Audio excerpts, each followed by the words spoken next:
Thanks for the support, dude, as always. And we are gonna get on the way and just get the ball rolling. So, Okay. what's the deal, man? Why are you here? Well, first of all, huge fan.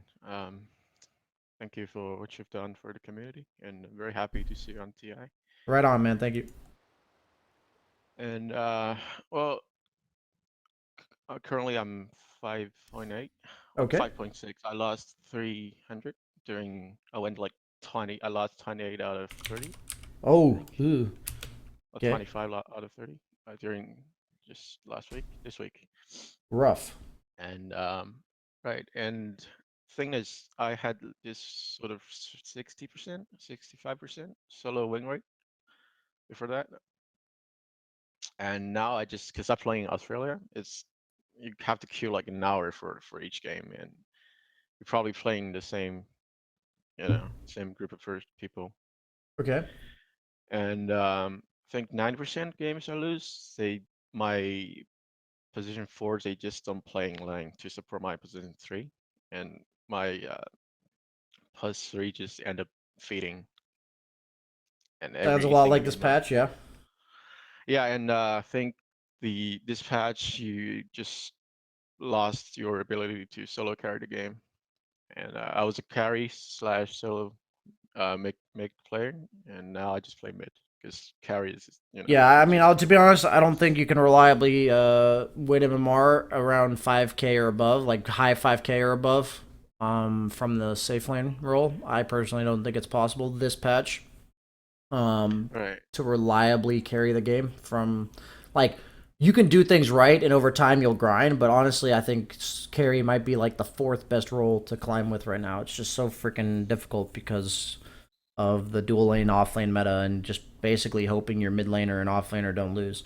So even though I don't promote blaming teammates or anything like that, I will say honestly, this patch playing the carry role with like weaker teammates, or you are at the mercy of your teammates, and there are some games that you just, or maybe half of the games that feel like you just can't even do anything to win. So in general, I think you can still gain MMR from the carry role. It's just like kind of like an equivalent of a support in other patches where 25% of games are just unwinnable. That's what it feels like. Or like, Yeah, and then the other 25% that you win, you had no impact on whether or not you won. Like that's how it feels for me. Like even if I do everything right, I'm just like level 5 and the offlaner's level 8, and if we win, it's because my mid laner carried me. It's not because any other reason than my mid laner carried me. Like, yeah, I played correctly in regards to like I didn't feed too much or anything, but like, for instance, like where yesterday I played a game on my Smurf where like we won the off lane and mid lane, and then my PL was just 1 in 15, so we couldn't win the game. So like I feel like from the carry's job this patch, it's just like make sure I don't die a bajillion times, and that's going to be my impact on the game. Because even though we did all these yeah, things right, if my PL's 1 in 15, we can't win anyway. But like that's not a good feeling. So I agree with you that going more mid lane or off lane is the reliable way to have impact. But even if you're like all of us carry players are complaining about our impact on the game, we still have to always try to focus on doing what's best for the game. All I'm saying is I'm in agreement with there are 25% of games that you have absolutely no control over the whether or not you win. Um, and that's just yeah, reality. So, do you have a replay lined up for me that we can go and get started with? yeah. I have one game I lost and one game I won. Okay. Okay, okay, I just sent you. Okay, cool. I'm going to share screen. Okay. Let me just check something on. Yeah, I watched pretty much all of your coaching session, Okay. about 5K, of course, and I just think I could be, ranked at least 1,000. It's just I played a lot with rank 500, and like you said, they're kind of bad. So Yeah, I mean, that's, I hate to say it, they're with you too. So, that's just how it is. Which one are you here? Shadow Fiend. Okay. So Shadow Fiend, I just emphasized to all the viewers as well as you. He's one of those heroes that I don't feel mechanically ready to play, but I do know what the hero's supposed to do. So I feel perfectly fine coaching it. I just don't play it very well. So I'm like disclaimer to people who are like BSJ sucks at Shadow Fiend. How do you even coach this? It's just like Oh, and the other thing is about glyphing. yeah. Do you remember one game that I was Summit and And was Quinn? Abed and Yeah. Abed and CNC? Yep, absolutely. Both Meepo and TA, and he just CCNC talked about how glyph could impact game. Yeah.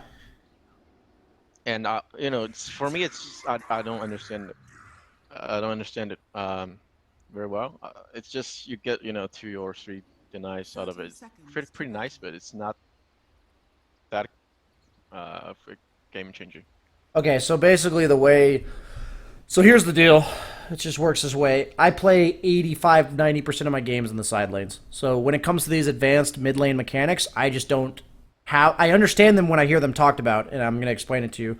I'm just simply clarifying, like, I couldn't tell you how much in depth he could, but I know why they're doing it.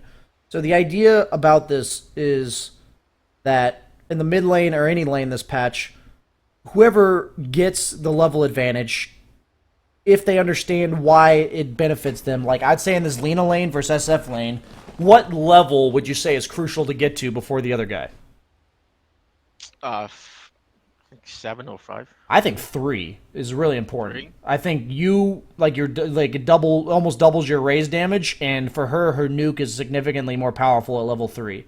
Like, imagine if you get level 3 before she does, and you double raise her and then stand on her hill. Okay. Like, what's she gonna do about it with level 1 Dragon Slave, right? Like, she's just not gonna do anything. So the reason why, what happened with CCNC was he talked about glyphing the wave, and what glyphing the wave did was in the first game when he didn't glyph the wave and Abed glyphed, Abed got level 3 on Meepo while he was level 2 on TA, and he proceeded to shit on him for like the next 2 creep waves because he had level 3 on Meepo and TA was level 2. So he had 2 Meepos and TA only had level 1 refraction. In the second game, he glyphed the wave properly on the Meepo's poof, gave him level 3, and then he proceeded to get every deny in the next creep wave because Meepo's level 2 with no second Meepo, and he has level 2 refraction. Do you see how significant of a swing that can be, right? Okay. So every mid lane matchup's a little different, but the reason why I mentioned to you, like, don't even think about level 5 or level 7. Those do matter, but if you were watching my last session, I don't know how much of you were watching, but I had a Jakiro and I told him, you need to think about the next important thing to you. So, like, for what he needs to be doing. So in lane matchups as cores, I think to myself, what's the status of the lane now? Like, meaning, whose advantage? How do I want to play it? And when does that change based on levels, timings, items, etc.? So, like, if I'm, say, a Jug against a lane I can't trade very well against, or like I can't trade very well, I'm thinking to myself, well, if the only way I can really win this lane is to kill them, then I'm going to play incredibly passive until phase boots. And then once I get phase boots, I'm going to look for my first opportunity to kill them. But like until then, I'm going to be playing this way. So my goal is, if I'm at the disadvantage, to get to the point where I'm at an advantage with minimal losses. Like, that's the point of all Dota. If I'm at a disadvantage, get there with minimal losses. If I'm at an advantage, make them have as many losses as possible. So, like, when I'm looking at this SF Lina lane, simply put, I'd say whoever gets to level 3 is at a significant advantage, whoever gets there first. So, everything I do, if I'm a super high-tier mid player, is going to be, like, the point is, I know that, but I don't know the mechanics and exact execution of how I'm supposed to get level 3 before he does. Like, that's what I'm saying to the viewers, like, to understand. I know the level 3 power spike in this lane is huge. I don't know exactly what I'm supposed to do to get it. Like, that's why I can't play the Shadow Fiend Lina matchup, for instance. That's what I'm saying. Is so the first step is to know what you need to do. And the second step is, if you know what you need to do, usually if I'm like, I know what I need to do, but I don't know exactly how to do it, that's when I'll, like, watch other players. Like, I'm like, oh, I know I need to play more aggressive early, or I know I need to do this. Are they building different items? Are they using their abilities more aggressively? What are they doing? that I'm not. By the way, you should stand to block. You should stand right here on Radiant. Okay. It gives you like a 50-50 chance that all the creeps will group up on one side, so you can start your block like right here instead of right here. That was what I was wondering. How to RTZ block. I saw Yeah, this he on the starts. left. They start like where your top right of your circle of your hero is like right here. Okay. So your circle will be like right here. That's something I recently studied and got understanding of. Okay, so it'll allow you to start blocking a bit earlier. Focusing on blocking, just simply put, tips and mechanics doing that, and I highly recommend locking your screen. So, there's a way to hotkey it.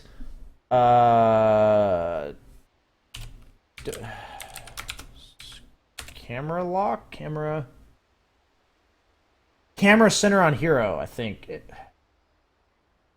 And it's Okay. like, okay, you'll have to look it up. There's a way to issue a command where you can hotkey it. So, like, for somebody taught me, I don't even know what the command is, but I literally, if I push F5, the camera locks on my hero. And all that does is make it so that your hero will stay in the middle, and then you can block by just moving your mouse rather than consistently moving your camera with edge pan or camera grip. You don't have to focus on moving your camera. So all the top blockers that I've seen have their camera locked. So notice how yours is not locked, and then you're edge panning to move it. See what I'm saying? It makes it really hard to block, to be honest with you. So that's something I was recently practicing maybe like a month or two ago. Little tip to make. You can either lock it that way by having it hotkeyed, or you can hold the hero button. So for me, to select my hero, it's 1. And so you just double tap 1 and then hold it. So like if your hero button, whatever it is, you double tap it and hold it. That'll also center it on your hero. So the hotkey thing makes it so that you don't have to hold it while you're blocking, but not hotkeying means you can not have an extra hotkey. So it's whatever you want to do. Okay. Let's go ahead and... That was really good, actually.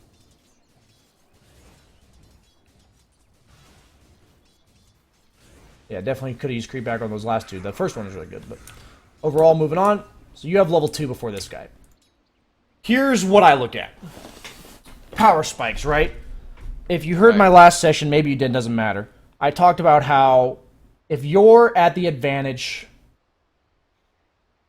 your ability usage, mana cost will be way more efficient than the other guy. So Okay. the problem with me is these are things. Okay, so last session I portrayed. I'm saying this to express my issues with the mid lane and how you can also help yourself prevent them.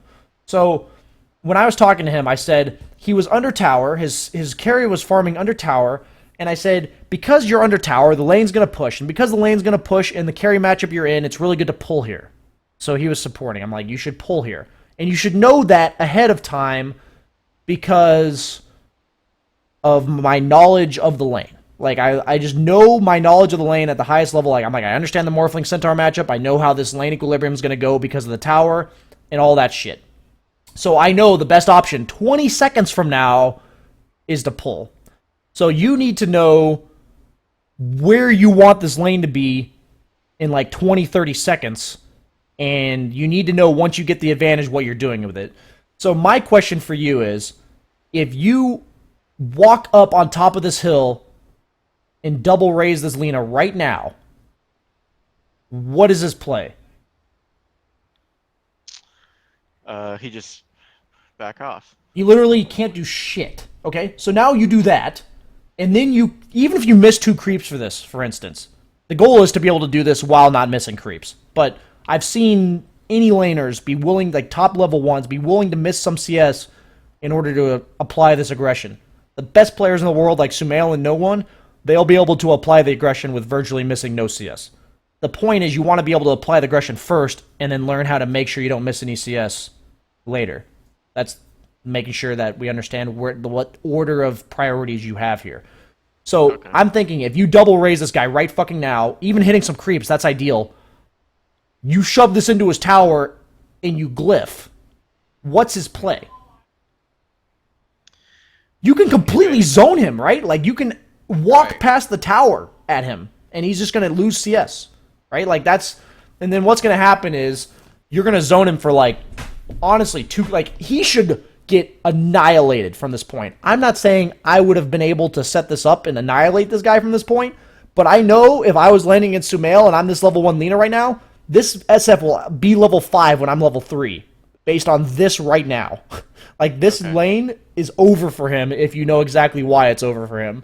Because, like, I've been in the Lina spot way too many times. So, like, what happened was my last game on my main was me playing Lina, and a similar thing happened to me against the Tiny, where I literally messed up the first creep wave really badly, and the Tiny did about what I'm telling you right now. And he just dove me, and I just lost like 2 levels on him, and the game was my impact on the game was over because of how badly I messed up the first wave. So far, I'm pretty happy with everything you've done. Now, you're level 2, he's level 1. Fuck him. Like, just end his game. Okay. So, if that means... So, say you apply all this aggression, and then you're like, man, I have no mana, and I wanted to get my Aquila, but now I have no mana. What should you do instead of buying an Aquila?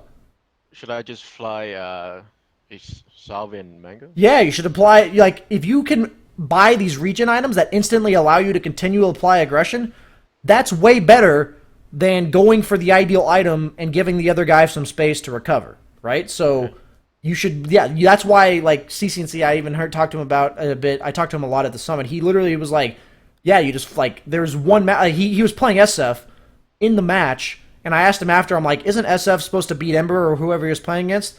And I asked him, like, you know, what happened? What do you think happened? And he basically told me, I was ahead, and I flew myself a full Aquila instead of some mangoes. And I gave him, like, 2 waves of farm because I had no mana. And I was like, well, shit. That's depressing. Like, to think, like, he's winning the lane, and he ended up losing it because he flew himself a ring of Aquila instead of mangoes. Like, that's what he said happened. I'm like, I believe it. Like, that small of a decision at your level as you're trying to get better. Like, you're obviously not at the pro level, but you're in range of continuously playing with these type of players. That's the kind of decision-making that's going to win or lose you the lane. So, my point is, you have this advantage. I know I spent a long time talking about it, but I literally, at this point, walk past these creeps and like, what's this guy going to be doing for the near future? Like, the next 4 seconds. What's this guy doing? CS. Okay, so what should you be doing while he's busy CSing? Harass. Hitting him, right? So, you walk up on the high ground, harassing him, hitting him. Even feel free to glyph these if you want to, just to keep it so you can be here longer. I would say the glyph should be used to either gain the advantage or keep it. So right now, you've already gained a significant advantage. I would be willing to glyph in order to harass him away, get both of these denies. Because he has stun, right? You saw that. So if he's not right here, he's not getting these creeps. So what if you walk up here, double raise him, glyph these 2 creeps, and then walk back and deny both these? Is his lane not just over? Right? Like, right. He actually just lost. So that's how I look at these kind of lanes. And that's the thing, is I'm not mechanically comfortable enough in the mid lane or on most of the heroes to push that advantage. And that's my issue right now. And that's why I've been practicing these ranged spellcasters. Because I'm like, I know what I'm supposed to be doing, damn it, and I just can't do it. So that's our goal for you is to get to that point. So right now, you've kind of let him back in this lane. If you've kind of seen that. You've let him back. I feel like, based on what I saw, like, if I was playing against the best players, my lane would be over in the given circumstance you were given. So notice how your use of raises right there doesn't look that effective. Why? I was really close getting level 3 and no harass damage. But the thing is, were you stronger than that Lina when you used those raises? No. No. So your use of resources is inefficient. That's just how it is. Your use of resources are inefficient, not because you're almost level 3, but because you're not stronger than the other guy. That's just how it is. Like, yeah, if you're like, you can choose between your own power spikes, but it's really just relevance to the Lina. I'm saying, like, double raising from level 1 may not be very efficient, but if you're level 2, he's level 1, and you walk up the hill, double raise him, and force him off the creep wave, that's like an incredibly efficient use of a double raise, right? Like, that's incredibly efficient. So not having full health, I'd say a salve needs to be flown out for sure. So I'm seeing that problem right now. Like, I'm already seeing, like, if you're not full health, you can't actually play this lane. And so not having a salve here is a pretty big deal. Not much to say about that. I do it too, but it's just a mechanical thing where you're flying yourself items, making sure you get the CS while you're doing it. Okay. How does Lina get CS? If you're going to contest the Lina CS, what's she going to do to get it? Zoning her out. If you contest her CS, like you're going for the deny, what's she going to do to get the CS?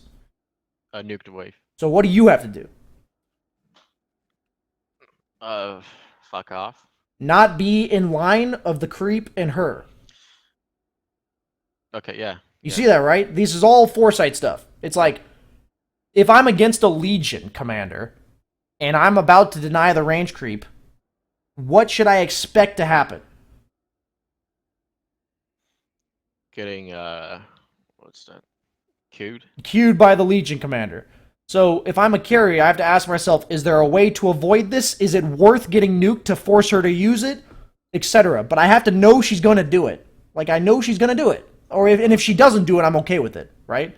So it's like, against the Lina, you have to know that's her ideal play, and you have to dodge it. Like, you have to know it's coming. It's just like playing its TA. Like, really good TA players will always make it so they're lining up their side blades with their CS on you, so if you go for the deny or whatever, they're at least side blading you. And so, like, it's the same thing here. Like, you should walk here, and the minute see what he does it on purpose. He moved from here to here. Then you need to move to here. Right? Like, it's a big deal. It's a really big deal, in the mid lane especially. It's just about understanding what they're going to do against you. Obviously, very nice for you that you got your gank for you from the that's from the clock. what I just mentioned. My position 4 didn't want to playing lane, and my Necro ended up feeding. Like, it was like 215. So. I understand you. Okay, so here's my deal. Yeah. You have a mango. Based on what I see on the map right now, how should this mango be used? Well, I was preparing using it after level 5. Okay. Runes. What do I see on the map right now? Region? Okay, so what do I need to do to go get that? Oh, okay, yeah. You know what I'm saying? So, like, this is the kind of stuff where I may be slow about it. It's all about, first off, knowing exactly what you're supposed to do, and second off, being mechanically comfortable enough to just do it really quickly. So how should this mango be used? Oh, just use it right now and... Double nuke the wave and then walk bottom, Yeah, right? Like, that's what it should look like. Because I probably didn't see it. if you're at an advantage... Okay, so in the safe lane, when I kill somebody or some significant engagement occurs... What do I've always highlighted, like, what am I going to do with the advantage? What do I need to remain strong? And, like, what's going to happen when the guy comes back?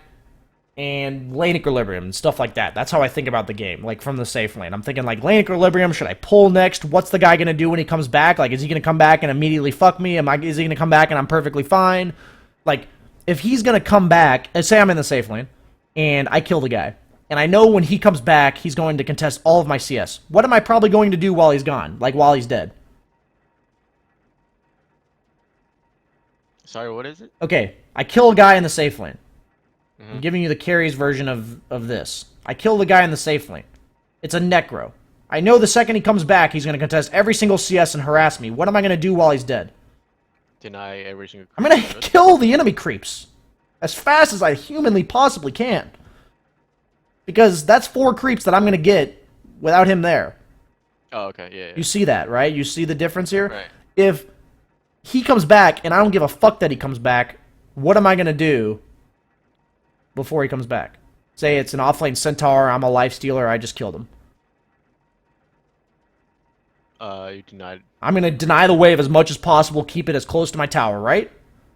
Right. The emphasis is I knew exactly, based on the hero matchup and my hero and, like, what I need to be my hero, like, to do my hero's job, I knew what I needed to do it. I knew the situation. So my point is, as a mid laner, important considerations are, do I keep the lane on my hill? Do I pressure their tower while they're dead, like, at any given point? Do I, like, Am I using my advantage to get runes? Like, all the runes are like the extra factor that comes into the mid lane that carries aren't used to dealing with. So, after you kill this guy, you should be considering lane equilibrium, if you're going to push the tower, if you're going to pull it back to your hill. Are you going to check runes? What rune is it? Do you know? You know? And if you were thinking that way, you would never miss that regen rune. And you would see this and you'd go, okay, kill him here. Oops. Kill him here.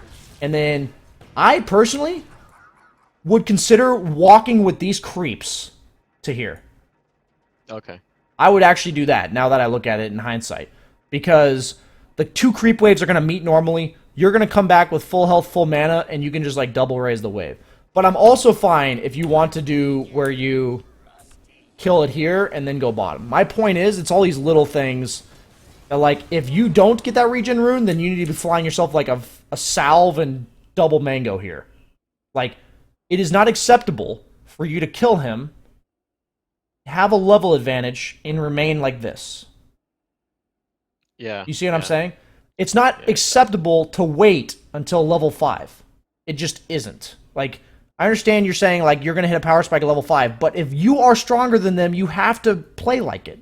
And the point is, you have to get there, like, you have to get back to as close to full strength as possible, as quickly as possible. This is something I can only tell you have to watch the top tier mid laners for, because I can tell you how important it is, but they'll show you exactly how to do it. Like, that's how I learned from, like, the best carry players. I literally watch them, like, they'll get a kill, they'll immediately fly themselves, like, salve and a clarity, and then, like, whatever item they can fit on there. And if they think they're going to take more harass, they'll buy tangos. If they don't, then they're not going to buy tangos. But the point is, the minute they get kills or some significant engagement happens, they immediately are doing whatever they need to do to get back to where they want the lane to be. Even though you killed him, it's not good if you're just sitting here like this, right? Like, that's not good.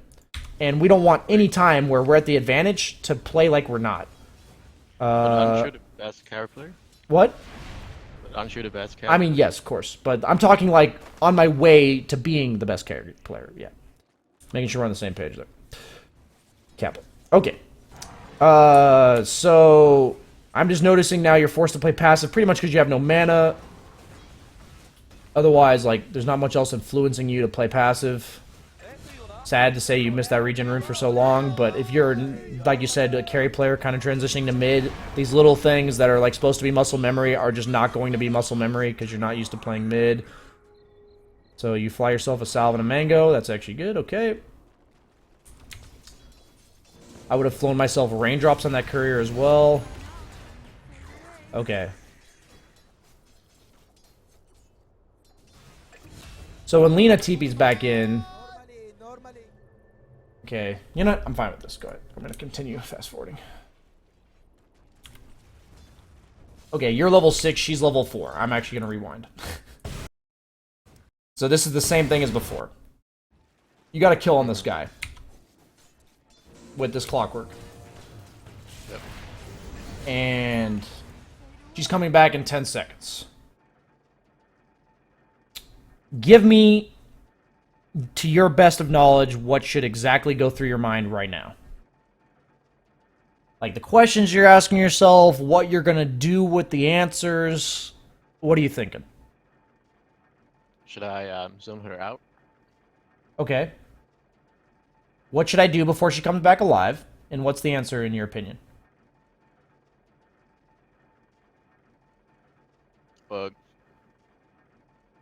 Get region and try to get as many creeps as possible. Okay, here's how I look at it. Maybe stack. If you kill this melee creep, you'll have gold to get raindrops and boots. So that's immediately what I would buy. Okay. So I'm thinking to myself, I want boots to be more aggressive. And against Alina specifically, I think raindrops are quite value. And they also help me in the mana department. So I immediately ask myself what items I can buy with my recently found gold.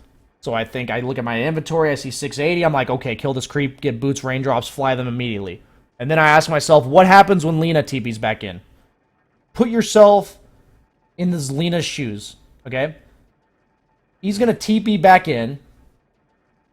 What are you thinking if you're Lina?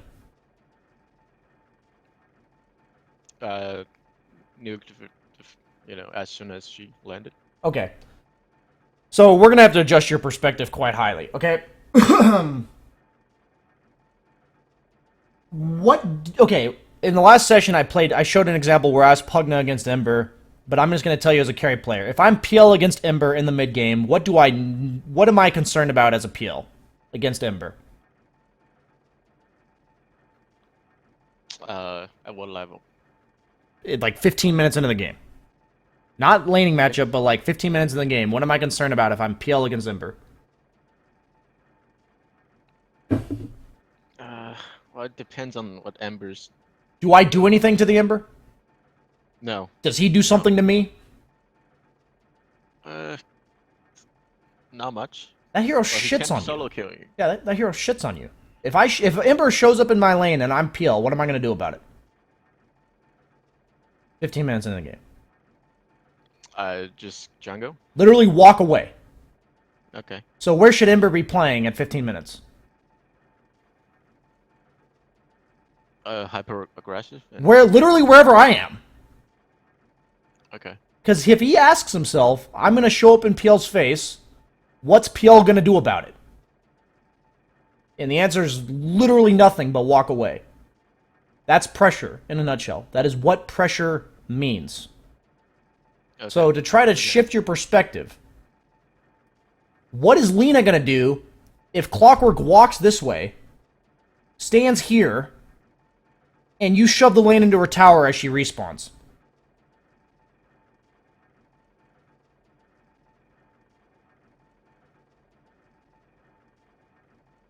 What happens when she TPs back into the tower?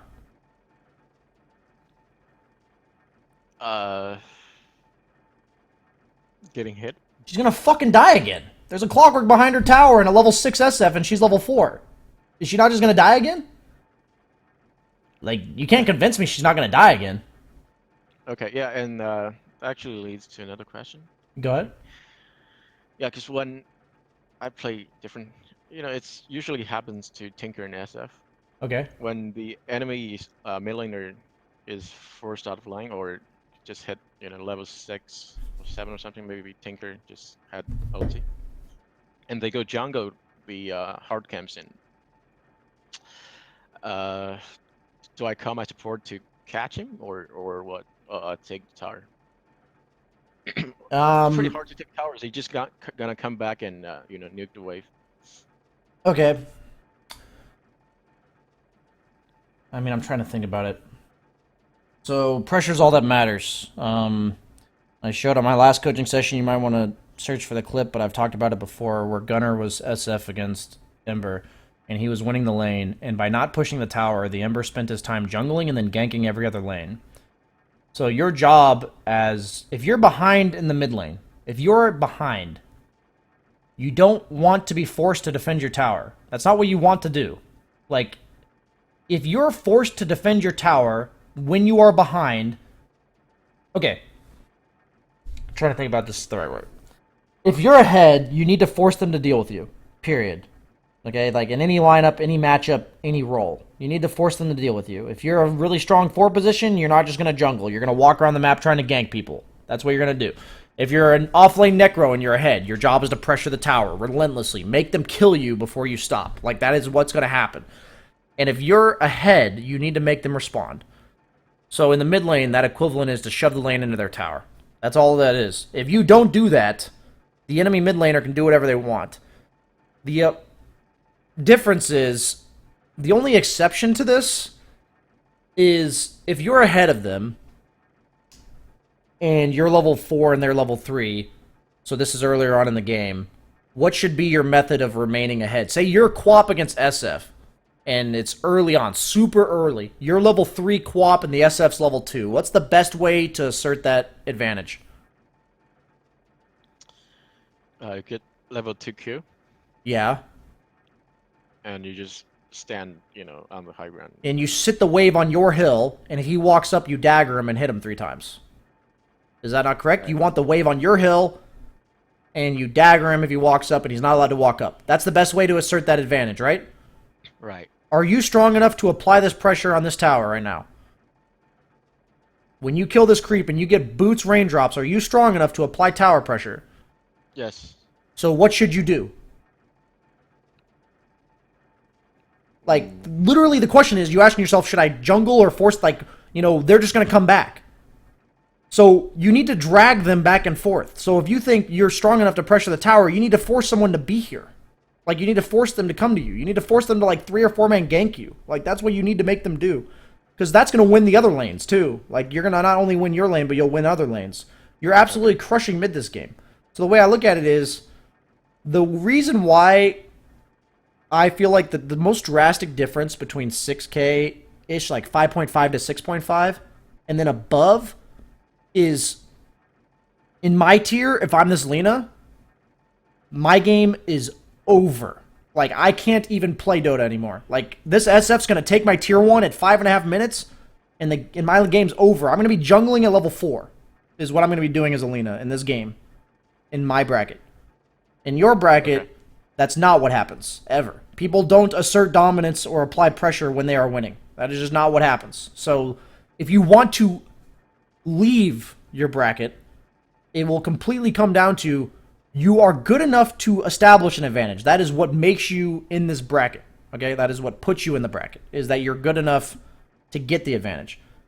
The way to go to the next bracket is to actually completely apply that advantage in the most efficient way possible. That's what's going to put you to the next step.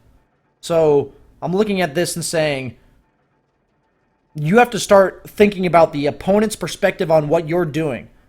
If you're behind as Tinker, wouldn't you just prefer to jungle all game? What if you're stuck walking to the mid lane? Okay, like, oh man.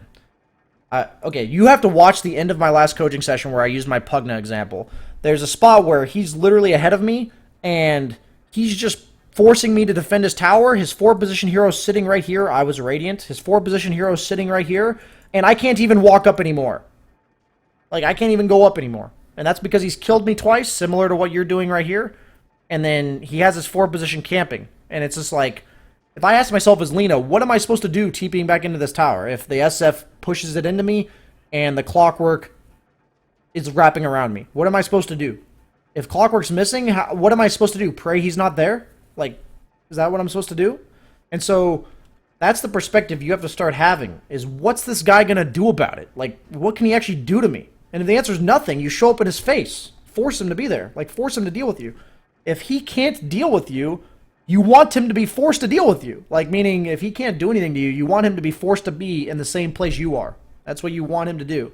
So if you're just going to AFK the wave, the Lina would much rather have a level 4 be forced to jungle than be level 4 under her tower getting dove. Like, that's what I assure you, she would much rather be jungling. All of them suck, and that's why this patch is really hard. Like, once you're behind, there's no good option.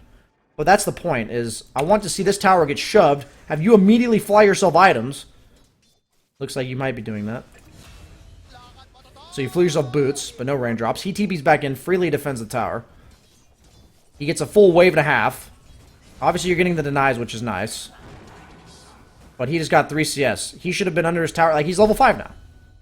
None of that he shouldn't be allowed to get anything. And you should have raindrops to extend your advantage, because you know the only way Lina comes back is what? What's the only way Lina's going to come back? Coming. Okay. Yeah, so you now apply raindrops late. You had the idea? A little bit late. Okay.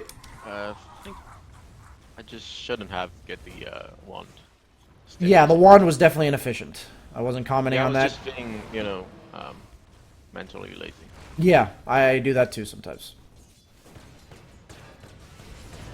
So this same thing should be happening with the tower underneath her, like the wave underneath her tower from before. So she's dead again. I don't actually think this tower's... Okay, I would actually double duke this. Yeah, okay. And then you walk up. Walk past the tower. No, no, no, no, no, no, no. Look at the lanes. What is this Lina going to do if you just walk here? She's level 5. But... You're level 8. You know what I'm saying? She's not allowed to do this. Like, I was thinking, like, what happens to me. I'm telling you, purely based on when I lose my lane, what I have happen to me, and I just fucking feel bad, okay? It sucks. That's how it feels. Is when I'm laning against these, like, top-tier mid laners, they double nuke this wave, and they fucking walk right behind these creeps, and then walk all the way to here. Like, And if I TP in, they're gonna like just walk in my face. Like you have raindrops. Like imagine what this guy's gonna do to you. He's not gonna do shit. And you see all the people on the map, right? Right. And if you force a TP, what do? You just go back to jungle. You just back off. Like if you force a support there, beautiful. You're helping your other lanes. If you're level 8 and Lena's level 6, how many waves of creep should he be able to farm without you there? 0. Okay. Right? So is this allowed? Okay. You see what I'm saying? Like, what is he allowed to get when you're ahead? And if your decision between jungling and laning, so you're talking about tower pressure. If they bring Pudge to the mid lane, are you accepting jungling while this Lina hits creeps? If they brought Pudge. Yes. Okay. But are you allowing Alina to single-handedly level 6 farm this creep wave?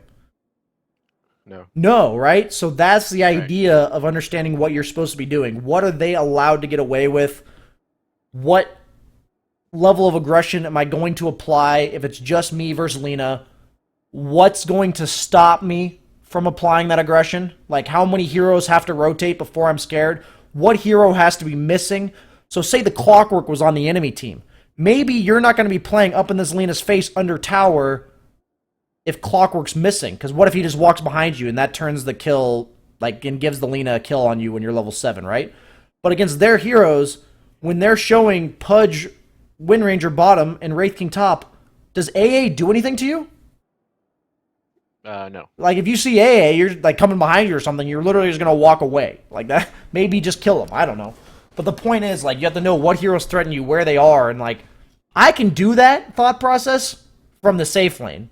I can't do it from the mid lane yet. That's why I've been working a lot on the mid lane, because I have to be able to play my lane, play my hero, think of all this stuff, and worry about that kind of stuff. I can do it from the safe lane, but I can't do it from the mid lane yet. That's why I've been playing a lot of mid and off lane, to try to practice this level of decision making and awareness in these lanes.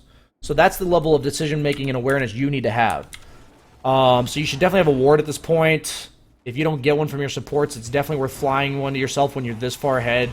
Because once again, the only way she comes back is killing you. The only way she kills you if you don't see Pudge.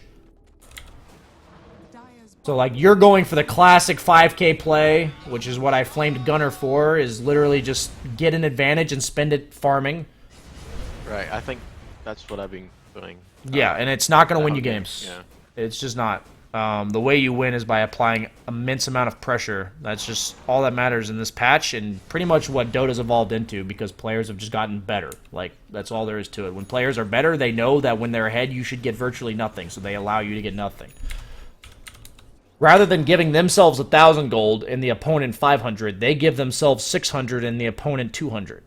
Like, that's the difference, right? Like, they're just going to triple your net worth rather than double, but they're going to have less net worth. That's the way they look at it, though. That's why, like, pro timings are generally slower than, like, a 6k pub level timing, because the 6k pubber's just hitting creeps all game rather than applying pressure.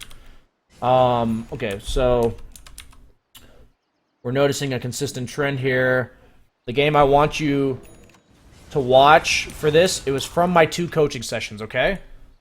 Okay. Or it's from my last coaching session. I'm going to send you the link, or the Dota buff link to the 2 games, okay? I'm just going to send you, let me, and I'm just going to tell you to watch Gunner's perspective in this first game. Oops. And then I'm going to tell you to watch Gunner's perspective in the second game, okay? So, like, this is after the session, obviously. I will link the other game when we're done here. Just remind me, if you wouldn't mind. Because it's on my Smurf, so I don't want to spend any more of your time logging in and out of the Smurf or whatever. Okay. So that's the first one, and the second one I'll link later. It's the one thing that matters for you. Okay, so you come bottom to get a triple stack, or quintuple stack or some shit. Okay. Okay, that feels pretty good.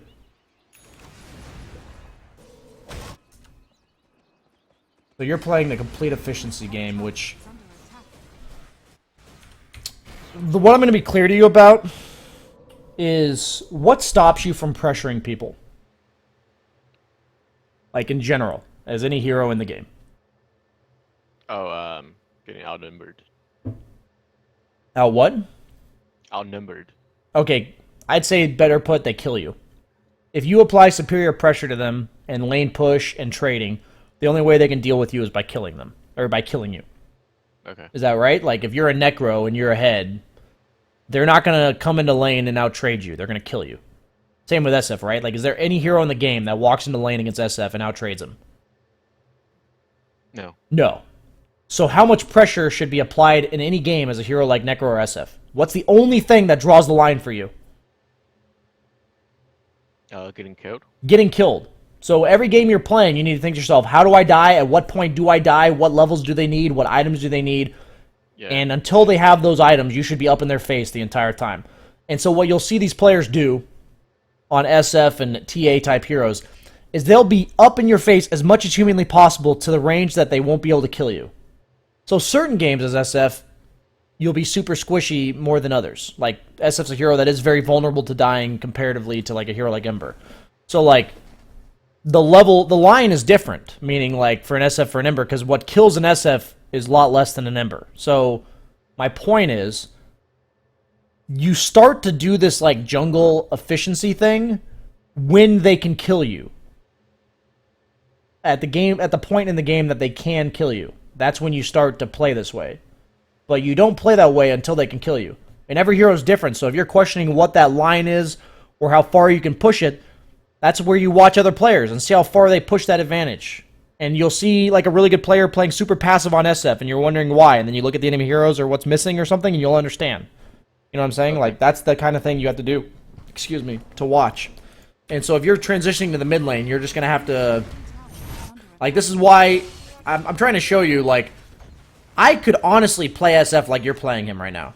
But I can't win games at 7.7k playing this way. Because I have to be able to constantly pressure, be up in their faces, pushing my advantage to the max if I actually want to win in the 7.7k bracket. And I'm not good enough at SF to do that. So, like, that's why I lose on these type of heroes. Because I'm trying to push my advantage so far, and then I don't know my lines and I just die. Or I don't properly apply the advantage. Like, but if So you... should I go without a Shadow Blade? So what I'm saying is, first off, this Lina should have lost her tower at 5.5 minutes. But second off, like, my point is, only don't play aggressive when you're scared of dying. So, like, at any game, the message I'm trying to give you, I can't give, like, the question you're giving me, I can't actually answer. That's what I'm trying to say. It's like, every game is different. Right now, you got your Shadow Blade, you just pushed in mid, this is fine. I would say, like, you get your Shadow Blade, make a play with it. Like, you pushed in mid, this is good. So, nothing right here is wrong. I just end up feeding here. Let's see what you do. Oh, you walk into a sentry. Well, that's a matter of map awareness thing that I have not been paying attention to. So you walked into a sentry. That happens, and you either needed to know there was a sentry there, or it's just unfortunate based on the game. I'm not going to pay attention to that in terms of, like, I could rewind and maybe your team dewarded, or maybe your team got dewarded or something. Maybe you had no way of knowing that was there. My point is, you need to know to make the play. Once you make the play, the stuff like that, it comes down to whether or not you have the map awareness that know they have a sentry or some shit. You just need to be smart about those kind of plays. And that overall, I like the concept, but whatever caused it to go wrong is something along the lines of not knowing they had a sentry or not paying attention to the fact that they had a sentry, that kind of thing. So I'm not overly concerned about that because you were in the right place, like you were doing the right thing, you just did it wrong. So we're going to make sure you're in the right place first because the overall what I've seen so far is your mistakes have been that you're in the wrong place on the map. So... Okay, so you get a kill. Should this Pudge be allowed to defend? Nope. Okay. So Lina's dead. I don't think you can do anything with that last wave. But now... Okay, you're going to walk up. Good. Okay. This is good. Okay. Dire's bottom tower is under attack. If you're going to pressure a tower, which one is it? This is the to be clear, I'm Right asking now. you these questions right now because this needs to be your mindset right now. What's stopping you from pressuring mid right now? Having Pudge mid? Okay. Is Pudge alone scary? No. So what's Oh, yeah. stopping you from being mid right now? Maybe once he hit level 6. Is Pudge alone going to kill you? I'm not sure if he hooks me and. You have a just ward me in the mid. Should tower. he ever hook you and kill you alone? No. Who probably needs to be there on their team to help kill you? Should be Lena, maybe? Okay, or Wraith King Pudge or Wind Pudge. Ranger, right? Yeah. Any of those 3 heroes could help Pudge kill you. What's the deal with those heroes right now? They're top. Okay. One is dead. Wind Okay. Ranger's dead. I don't know. And you even said Lena's missing. So what's stopping you from going mid right now? Uh, Lena just respawned. yeah. So what's stopping you from going mid? Having 3 people missing on map. Lena. So it's not. We're not complicating things. You're not going mid because you're scared of Lena. So in what circumstance should you immediately go back to mid?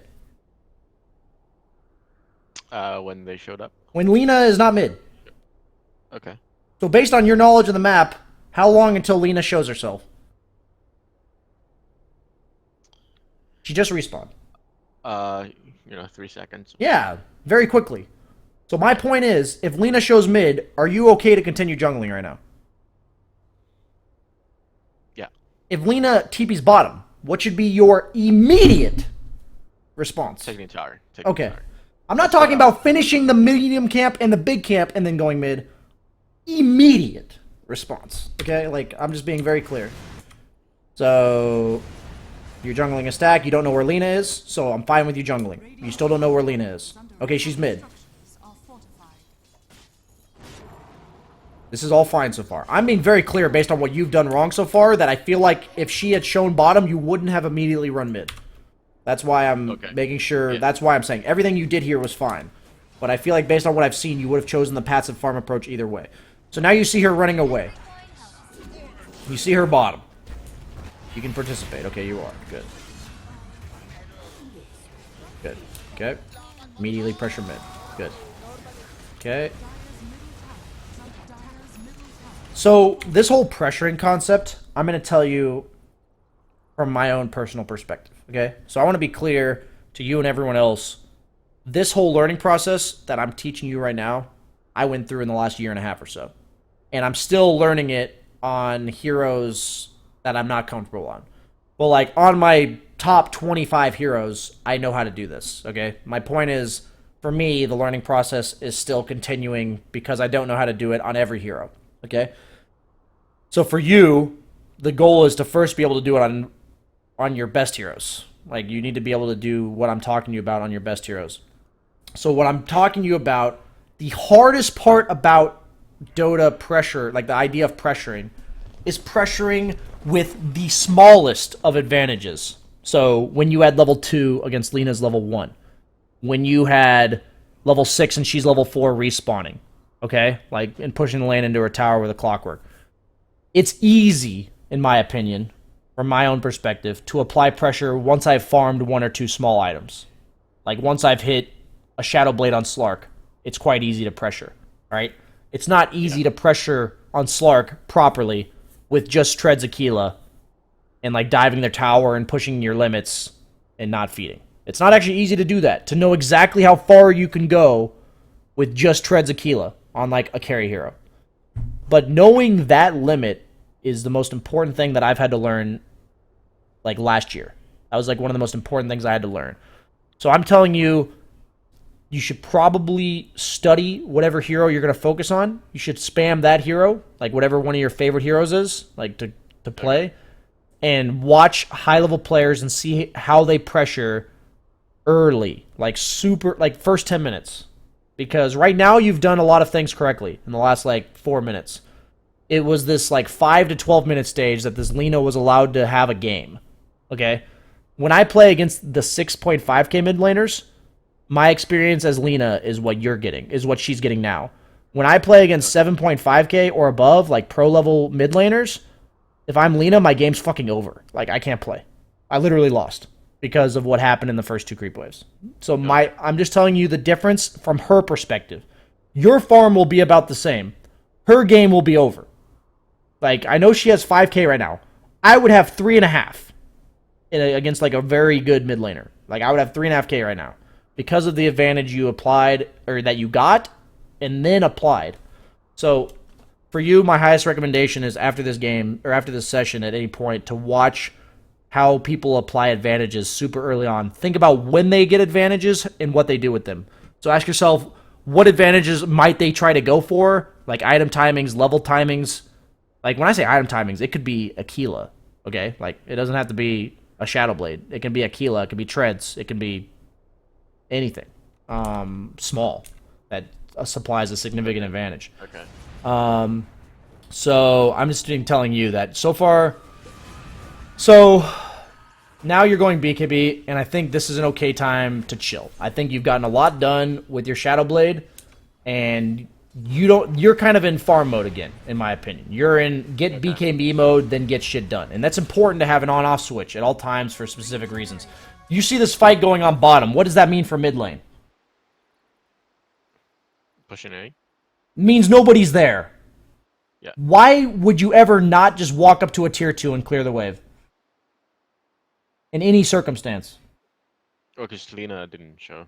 I'm saying, like, in general, though, why are you not going to walk at their tier 2 and clear their wave? Just scared of dying? Yeah. So if there's a 3-on-3 fight going on bottom, are you scared of dying?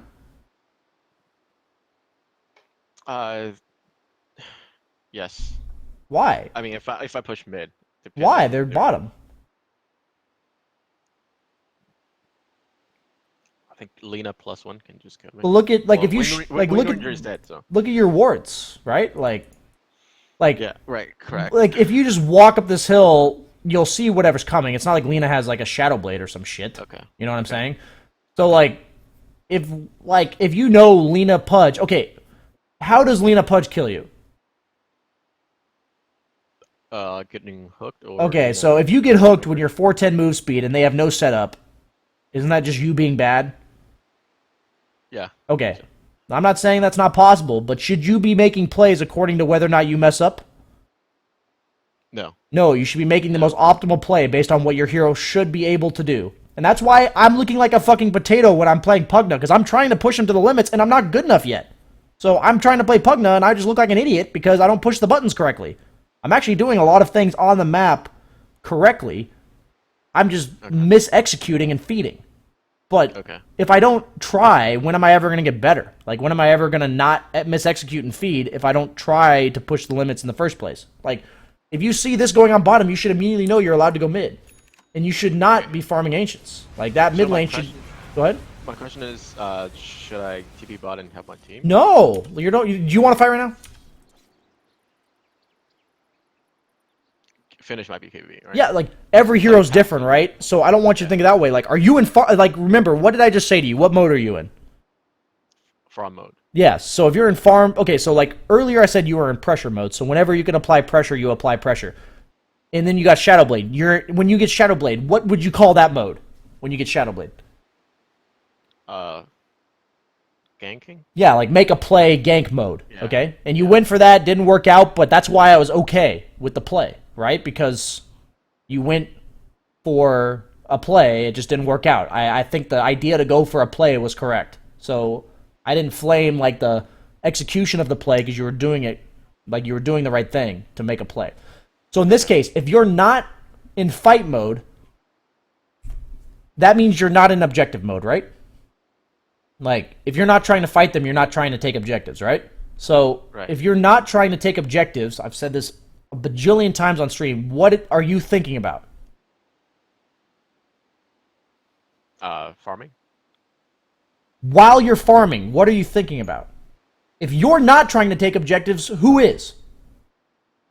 Defending. The opponent's taking objectives, right? So what should you think about?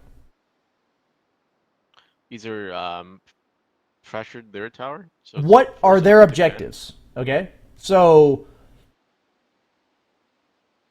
If I am a Morphling, do I defend my towers directly or indirectly? No. Indirectly. Okay, if I am in a Baden Tidehunter, do I defend my towers directly or indirectly? Directly. Well, Okay. that was in my thought process during that time, I think. Let's say it again. That was what I was thinking about. Okay, so exactly what I'm saying, you're doing correctly here, but your sense of urgency is non-existent, and it's very, very apparent in your entire bracket. It's not just you; it's your entire bracket. Okay, yeah. When you see this three-man fight go bottom, Sumail would walk up and double raise the wave right here, and then he would walk top, setting up a possible play here because he sees three bottom. Do you see the difference? Yes. Okay, that's what we're going for. I don't want you to play overly aggressive if they're just farming lanes. But the minute they group up and you know you're not supposed to fight them, you need to force them to not group up as soon as possible, right? Like, you don't want to fight them right now. So you need to force them to not be together as soon as possible. And that's done by lane pressure and kill pressure elsewhere. So that's the point I'm trying to make is you gave them an extra 5 to 10 seconds to push bottom. You see this, right? Like, that's an extra 5 to 10 seconds that they're hitting bottom for. Like, how much damage do these guys do in 5 to 10 seconds? How much damage can you do to this tower in 5 to 10 seconds, right? And it's like, you're sacrificing maybe half or full health on this tier 2 to kill an ancient. Like, that's how I'm looking at it, right? Like, imagine if you had 5 extra seconds to hit this. Like, what this looks like. Or if you immediately hit this and, like, they back off from bottom and you just walk top. And then this guy dies. What if you're here 5 to 10 seconds earlier? Obviously, maybe the guy dies anyway. But, like, what if there's a fight going on? Just imagine in all these circumstances, what I'm trying to portray to you when you choose the jungle, if you being somewhere 5 to 10 seconds earlier would have made a difference. And most of the time you'll notice, if the opponent's trying to do something, that 5 or 10 seconds is significant. Like, what I mean is, if I'm a carry and I'm here farming all the safe farm, and I see the opponent group up, and I don't immediately do this, I always regret it. And I watch these really good players, they're taking all the safe farm, and the minute they see 3 heroes together, they don't finish, like, unless the camps are, like, already done or something, like, are almost done, or they farm them in, like, half a second, like, literally instantly, then they're gone. Like, they instantly leave. Like, if I'm, like, a PL, and I'm farming this camp, and then I see 3 heroes bottom, I don't farm this camp. I just walk here, right? Because while they're bottom, this farm's available. When they're top, this farm's available. So while they're not here, I'm going to take the farm that's available because they're not here. It's like the same idea where normally you're not going to walk down mid to raise right here because they can just kill you. That's not available farm to you. You're not allowed to go that far, right? But the minute they show 3 heroes bottom, you're immediately allowed to go this far. But 5 seconds from then, like say they show 3 heroes, 5 seconds later, you may not be allowed to go here.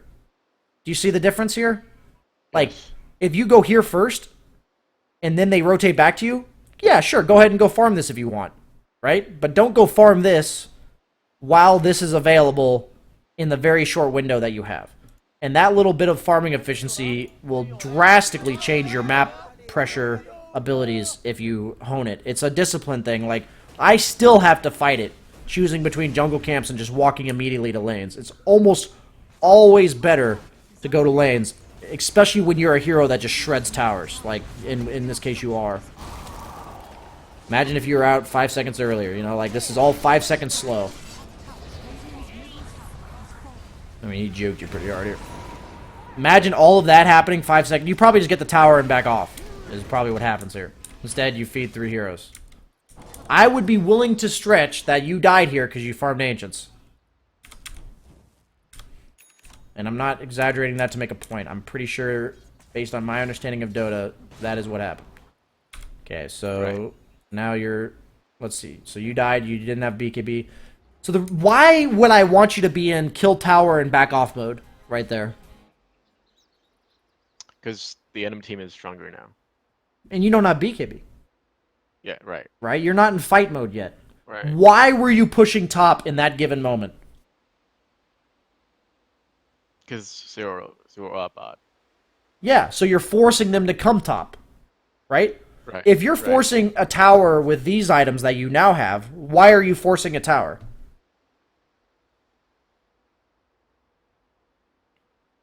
Sorry, what do you mean? If I'm pushing a tower and I have these items, why am I pushing the tower? To force a fight. Yeah.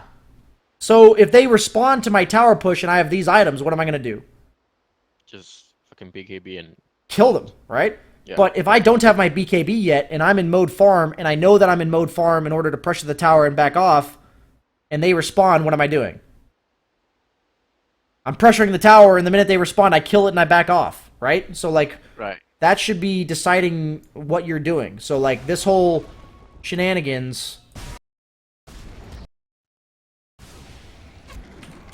should be tower back. Okay. See what I'm saying? Like, you should be playing very safely, is my point. And yes, your Spectre gets hooked. This is incredibly unfortunate. But the point is, here's how I've learned it myself. If you don't think the way that I'm trying to tell you to think right now, which I do too, right? Like, I don't always have the discipline. Then the minute something you don't expect to happens, everything you do is completely thrown out of proportion.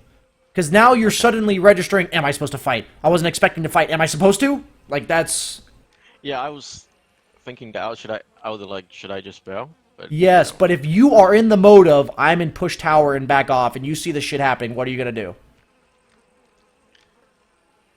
Just back up. You're just going to back off, right? Like, it's if you're already thinking about it as it happens, your response will be so much better on average. Every time, I assure you, that I or any other player looks like a fucking idiot in terms of their decision making is because they weren't expecting to happen whatever happened. So the better you are as a player, so like the difference between like a Miracle and myself is that I know what's going to happen like 80% of the time. He knows what's going to happen 98, 99% of the time. Okay? So there are still times that a player even of that caliber will look like an idiot. But that's because it's very few and far between because they know what's going to happen or they know what they're thinking. They know what they're trying to do at every stage. So this is the point where you don't have your BKB yet, so you're not actually trying to fight. I know you see 2 mid, but even then, like, you're not at your power spike. I know, and, like, you can say I misplayed, but, like, I don't see a point of fighting when you have your BKB and stash, right? Like, I don't see a point in even taking that chance. I don't see a reason. So... moving on. Yeah, your Spectre got hooked. He shouldn't have gotten hooked. But your response to these unexpected events will simply be better if you are prepared for it. Okay. So now you're in this awkward spot. You've pretty much lost map control because of the fact that, Radiant's top tower of those 2 mistakes. Or that one mistake just now and the earlier mistakes.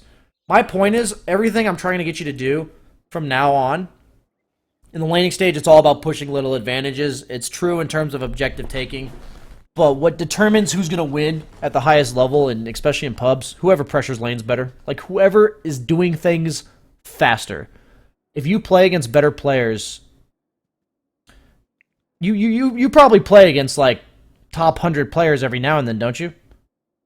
Yeah, yeah. I mean, in my server, the MMR difference is huge. It's Okay. at So- least 1K.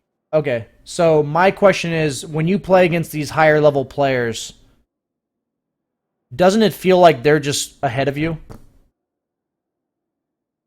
Or how does it feel? Actually, it's a better question. How does it feel to you when you're playing against better players? How does it feel? I just feel I get a better chance to win when I teammates are better. I'm saying when you're playing, if you were midding, or like, if you're carry against carry and the other guy's rank 50 and you're, 50 or have you ever played against those caliber of players or no? yeah, I actually played a game against Ice Okay. in Perfect World. The way that it feels for me, you can tell, you can confirm or deny for your own experience, is whenever I play against players like that, it just feels like they're faster than me at everything they do. Okay, yeah. Everything I'm trying to do, they already know what's going to happen. Like, they already got there already. They already planned for it. So, if you watch high-level games, the only difference in, like, the team that's winning and losing is the team that's winning is doing things faster. Like, Think go ahead. thing is, when I played against maybe rank 50 Yeah, players, I just get mentally scared of getting solo That's true. killed, so I just play really passively. So my teammates, they don't blame me. Okay, for- so here's how I want. This is easier said than done, by the way. So that's a very, I would consider a very normal response, okay? So, I know I'm like a pretty high level player in comparison to most people in Dota. But does that mean I'm always right? Uh, well, to me, yes. Okay. But yeah. So, but when you watch me play and shit, am I doing things perfectly every single time? Uh, I mean, yes, Probably but no. not. No, I'm kidding. So my Yeah. point that I'm trying to make though is this is the mindset that you have to have. You have to be confident that you're making the right choices no matter who you're against, who you're playing, and then be willing to admit your mistakes when you make them or after the game. But in any circumstance, just because they're a better player doesn't change how powerful their hero can be. That's why I tell people to assume the person's going to make the perfect play. What is the perfect play for their hero based on my understanding of Dota? All the better player means is that better player is going to do that play almost every time. So all I have to do is be prepared for what their best play is. But it's like if their player's behind me by 2 or 3 levels, it doesn't matter how good that guy is. If I know exactly how far I'm allowed to go without him killing me, I need to play that way. Right? He's not going to suddenly kill me. He's not going to suddenly show up with 2,000 more net worth because he's better. Like, it's just not going to happen. So my point is, you have to trust your own instincts and then be willing to learn from your own mistakes. You have to have that confidence. It's easier said than done. I'm not saying to just do it, lol. But my point is, it's just, like, if you think you're going to lose, you're going to lose. And if you play passively against better players, you're going to lose even worse. okay. Like, Yeah. that's how I look at What it. should I be doing? For my next Atom day. I definitely not be MKB. I'm thinking. So No, I'm I watching you didn't play. go MKB. Okay. I bought I think Axe. I would actually say Lincoln's this game, to be honest with you. Yeah, but it's just RTZ has mentioned many times Lincoln plus BKB is just bad, and I think Lincoln's BKB is only bad because it minimizes your hero's impact in the game, right? Like, you don't do enough damage, they can Right, just ignore you. right. But I look at your heroes and say, they can't ignore you because you're an SF, and you're not the one responsible for carrying the game. Does that make sense? So, like, Lincoln's... Yeah. I actually think Lincoln's is the correct item, personally. I would 100% go Lincoln's here. I'd go, like, this game, I'm thinking, like, Lincoln's Manta Butterfly is what I'm thinking here, like, with your items. Something along those lines. Or Lincoln's Manta MKB, or Lincoln's Butterfly MKB, or Lincoln's... even Hurricane Pike in this game because of how good Force Staff is against their heroes. I'm thinking to myself, if I'm this, like, tanky, obnoxious fuck, eventually getting a Sheepstick, because SF Sheepstick is just fucking broken, I'd probably go, like, Shadowblade BKB Lincoln's, one item Sheepstick. So, probably Hurricane Pike Sheepstick is probably what I would go here. Okay. I went Axe and Sheepstick. I think. Yeah. So, like, I'm just thinking, like, I don't actually need to pump out damage. I just need to be this, like, lane-shoving frontliner in these fights. Because normally Necro is a frontliner, right? But he's having a really rough game. And he just gets blown the fuck up by these heroes. So you need somebody to enable this counter... You have tons of counter initiation, right? Okay. Clockwork's not exactly what we'd call a traditional, like, initiator. Like, yes, he can, so if you're going to start fights, it's going to be him. But I think the best way for you to win fights, because you have Warlock Spectre, is counter initiation. Like, whenever they jump you, you guys just ult, right? So you need to present them with a target that's not just going to die when he gets gone on. And I feel like if you don't have Lincoln's, it's really hard for you to do that job. So in the mid game, the BKB will be enough. But as the game goes on, they have Wraith King Stun, they have Shackle, they have Pudge Dismember during your BKB, they have they have Lena Yules, right? Like, there's so many things that they can go on you with Lincoln's. And Lincoln's alone, why would Lincoln's without BKB be really bad? Like, if you just skipped BKB and went first item Lincoln's, why would that be complete dog shit? Oh, you just get stunned anyway. You just get, like, you may say they have multiple, like, a lot of people in chat would probably say, they have so many ways to break Lincoln's, how is that even a good item? What does that Lincoln's buy you in this game? Why is it so important, in my opinion? Because I just get initiated by Wind Ranger and So if they pop your Lincolns, what are you gonna do? Hodge. BKB. Yeah, it allows you to always get your BKB off at the start of the fight. Right. You see what I'm saying? That's why you don't go Lincolns without the BKB. Like, I'm helping people here, and you help you think about how the game's going to play out, what the fights are going to look like, what your role in the fight is, how much you have to get accomplished. And, like, I think without a Lincolns, you just get gone on and die. Like, you have to have the reflexes of a fucking god to not die if you're frontlining with without a Lincolns. That's my opinion. Like, Okay. your reflexes have to be insane. And, like, at any point, if you get hooked and you don't have Lincolns, you're actually just going to die. Because if you get hooked, you'll immediately BKB, and if you have a Lincolns, he can't stun you. So, like, I'm thinking if I get hooked or don't respond to a freaking shackle out of nowhere, I'm going to die instantly. And I don't want to play that way. A lot of items can be not only about doing your job better, but also making your job have more room for error. Like, if you're leaving yourself in a spot where missing a reaction time by 0.5 seconds or some shit is going to kill you, and you have the luxury to build an item that prevents that, then you should do that. That's why, like, Eon Disc, Lincoln, stuff like that, you know? It's like, even though I have a blink on certain heroes against Void, if I'm relying on always blinking away from a Void right before he Chronos, that's pretty rough. Like, that's tough. So that's how I'm looking at it. Let me rewind this real quick. There's something I wanted to say. And we're going to have to wrap it up in about 10 minutes, by the way. Okay. I wanted to lead into this fight. Radiant's top tower. So you're basing... This is a spot where you just saw 2 top. This is definitely a danger zone, and you should be double raising this creep wave with, like, a clarity going. Like, like, all that's doing is minimizing the amount of time you're showing in lane. And if you're minimizing the number of times, or how much time you're showing in lane, it makes it that much more difficult to kill you. So you see the mid. I mean, this is still scary, to be honest with you. I didn't really watch this because I was busy talking. But now you see the mid. So you see the mid. What would my proper response be here? Push top. Yeah, you shouldn't be hesitating to push this camp. I was asking for a ward. On Barrier Shrine. Yeah. I got you. So all I'm saying here is I think everything you're doing is correct. You're just doing it 2 or 3 seconds slower. Like, imagine. Right. Imagine. Right. It's You just didn't farm that big camp. laziness. Yeah, no, imagine this. You don't farm that big camp. So now you have an extra 3 or 4 seconds, right? You kill this. Right.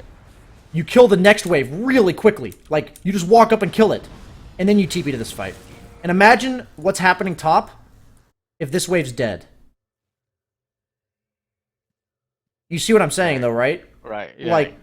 Like, all of these little map pressure things, like, yeah, it doesn't change this fight, but imagine if you just get free damage on a tier 2, or their heroes are forced to go top after the fight because you did this. That's what, like, really good players are doing. And that's why if you go jungle a camp when they're doing something, or proving to you that they're not there, it's just so detrimental in so many ways. And so, like, that's something I look at as, like, a very small, like, it's very small, but it's very significant. Yeah. Like, everything about what you just did here is fine if you didn't jungle that camp and had the sense of urgency to push that wave. Is under attack. And if you know your sense of urgency to push the wave here, push it here, push it here, what are you going to need to do to push those? Nuke the white. Yeah, so what should have been in your inventory when you left base?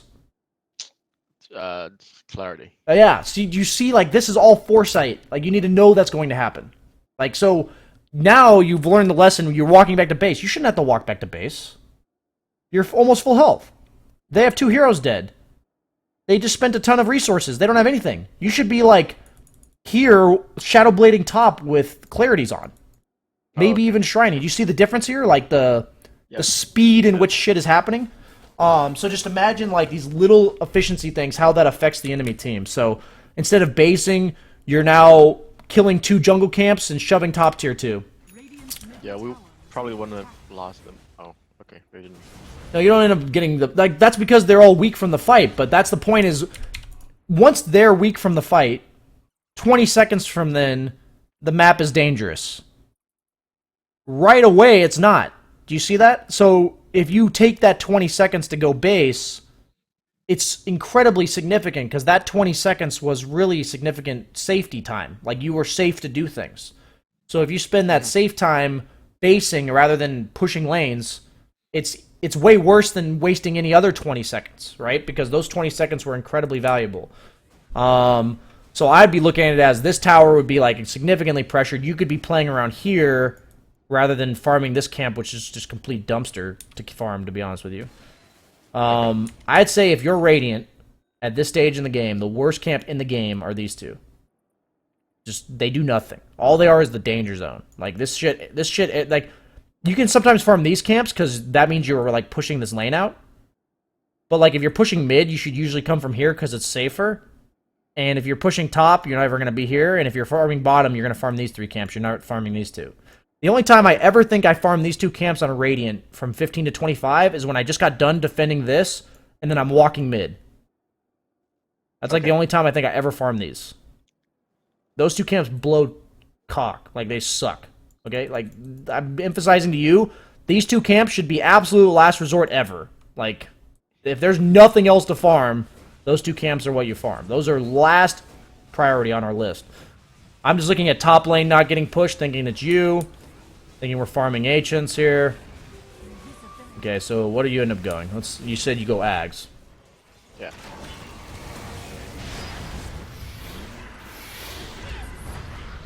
What's allowing the enemy team to make these plays? Not pushing top. Okay. Radiant's bottom tower is under attack. And that's a combination of farming that big camp instead of pushing the wave that one time. I'm telling you, that was so significant to you and everyone watching. And then secondly, after the fight, taking so long to reset. It's a big deal. It is a huge deal. Like, for your own sake, you should really watch high-level players with the intent to see how they reset after kills in lane and fights. It'll help you specifically and everyone else a lot. Like, the need to reset or accomplish something, like, your sense of urgency should be at its highest immediately after fights or after kills in lane. One thing I want you to watch, by the way, I think Yawar, or Yawar, apparently is how it's pronounced. Let me find the game for you, okay? I'm going to be giving you a couple games to study, and we're going to wrap up the session here, honestly. Was it Summit? Yes, it's Summit, and he's playing Ember. He had an absolute dog shit game in terms of the laning stage.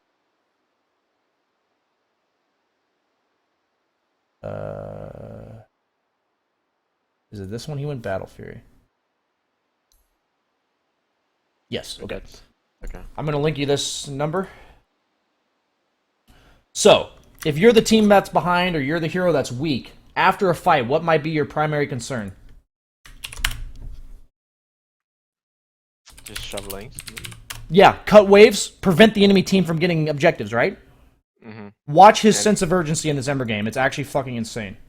Okay. Like, watch after fights or anything occurs on the map and watch how quickly, where he goes and why he goes there. Think to yourself why he went there. And so if you're thinking about it, what would be determined where he goes immediately after a fight if he's behind and he's not going to push? What creep wave is he going to choose to kill? I mean, which lane? Or Yeah, which lane is he going to choose to kill? offline. No, he's going to choose to kill the one that's the enemy's objective is. Okay. Say the enemy team wins a fight and they want to push mid. If he can't, isn't he going to immediately cut mid? Right. Right. So you need to think with that perspective for that game, and that's like definitely the best example I know of off the top of my head for that subject. And that, I think, will drastically help you, because in that last spot, you weren't getting an objective, but it was super important that you immediately apply pressure. And first off, you want to try to relieve pressure if possible. So in that, like, I'm saying, if it's possible to relieve pressure somewhere, do that first. And then go apply it elsewhere as quickly as possible. And watch how he does it, because his lane, feel free to watch his lane. It was terrible. He should have had zero impact in that game, and he made one of the best recoveries I've ever seen. So I wanted you to see that one. And then I need to pull up my Smurf for you real quick and give you the link to the Gunner replay. So the emphasis I'm making to you is a sense of urgency when it comes to pressure when you're ahead, and then also when it comes to split pushing based on like if you're farming mode or fighting mode, what you're trying to get done on the map, that kind of stuff. Because Okay. you're just, like you said, lazy. That really is all there is to it. You're just being lazy about it. And if we can get you to have that sense of urgency, that's like, in my opinion, how you climb at your bracket. Because if you're killing that Lena's tower at 5.5, and then you're turning that into farming mode for 3 minutes until Shadowblade, and then you use that Shadowblade and get a kill top, and then you take that tower, like, you're actually going to solo carry the game from the mid lane. And the reason why I don't think the carry role is good for climbing right now, to be clear to you and everyone else, is that you never get strong enough in the carry role, it feels like, this patch, to apply this pressure. You don't get it. Right. You never Right. win your lane, right? So, like, I what... even- Go ahead. I even bought the cowboy set on Ursa, and I just never won again since then. Yeah, exactly. Attention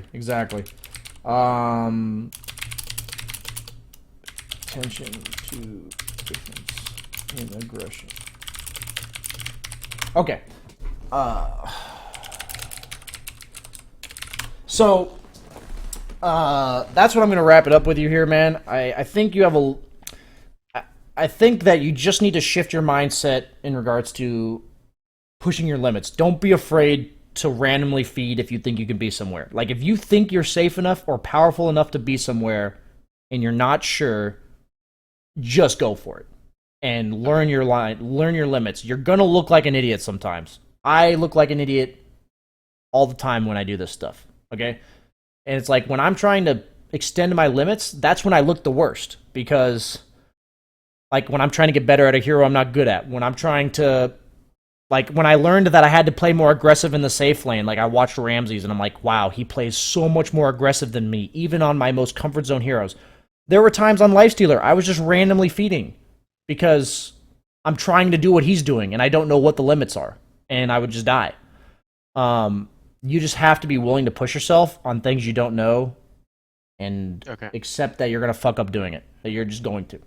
Long term, it'll help you so much, and the goal is to make it as quickly as possible. Like, meaning, when you mess up, hopefully you don't have to repeat the same mistake 5 times in order to fix it. That's the goal. So, thanks for signing up, man. Like I said, I apologize for all the confusion about getting your session done. Any last questions before we call it? Not really. Just, I love your stream. Love your coaching session. Really helped me a lot on sort of Dota stuff. Right on, man. I'm just typing notes about your session. I was listening. I appreciate it, dude. And we'll make sure your session gets on YouTube. It'll also be in the highlights on my Twitch channel. So make sure you check that out. Make sure you watch those couple games that I gave you. That'll help you a lot, I think. And I'll see you later, man. Have a good one. All right. Thanks. Bye. Nice guy.